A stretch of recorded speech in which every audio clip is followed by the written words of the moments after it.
Evet, yeni bir videoda beraberiz. Meki Koyacı kanalıma hoş geldiniz. Bugün gördüğünüz gibi acayip grip halindeyim. Bu yüzden baktım, araştırdım ama yine eskilerden kalma çözüme başvurmak zorunda kaldım. Grip ve soğuk algınlığı için, kuru öksürük için bir baş sarımsakla normal orta boy bir limonu kullanacaktım. Dolapta kalmış benim.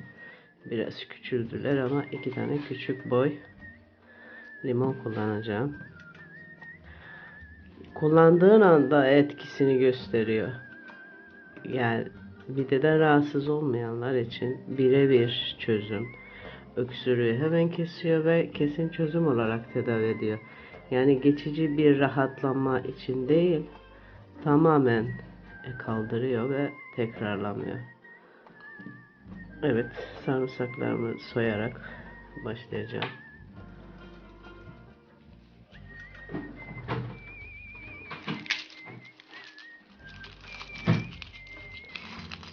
Evet, sarımsaklarım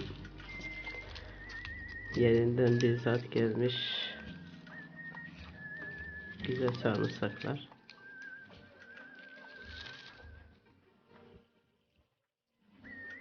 Evet, taş köprü sarımsaklarımız.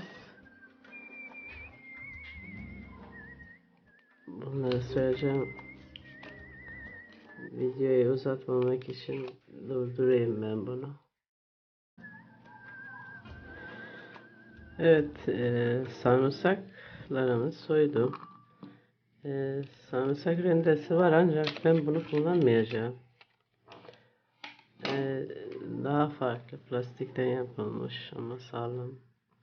Bunu kullanacağım. Ellerim eldiven giymiyorum çünkü eldiven giyince sanki başkasının eliyle iş yapıyormuş gibi oluyorum. Mutfakta bol bol elimizi yıkadığımız için bir sorun görmüyorum. Elbette başkasına yapacak olsak bir şekilde eldivenimizi de takacaktık. Şurayı sıkıyoruz. Bu aparatta çok güzel, kullanışlı.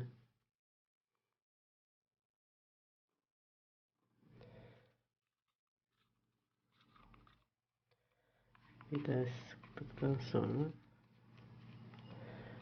şunu böyle çeviriyoruz.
dolduruyoruz. Bu daha pratik oluyor.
Evet, blenderdan geçirdim ama yine de çok böyle kıvamı değişmedi.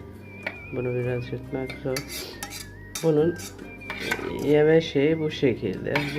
Bir kaşık bir saat arayla bir gün içinde bu bitirilmeli. Dediğim gibi tansiyon hastaları tansiyonuna bakarak kullansınlar. Çünkü hem limonda hem sarımsakta tansiyon düşürme etkisi vardır. O yüzden sarımsak ayarlıyor diyenler var da onu tam bilemeyeceğim. Sebep olmak istemem. Bu şekilde bunu ben midem ağrımaması için kaynatacağım. Midede bir şikayeti olmayanlar için bunu bu şekilde tüketecek.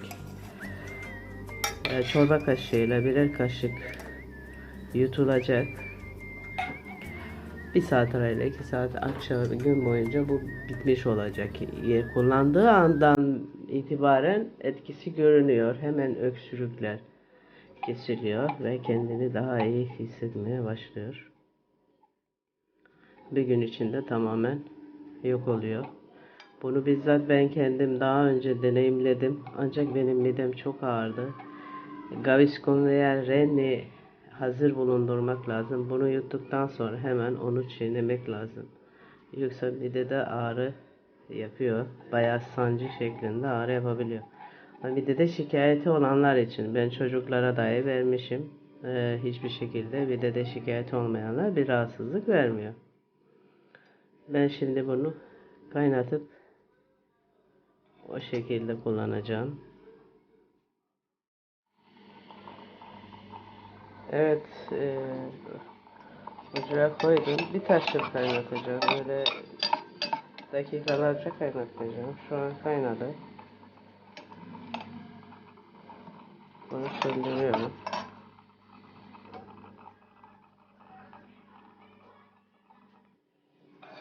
Evet, benim küçük bir kavanozum var. Oraya boşaltıyorum bunu.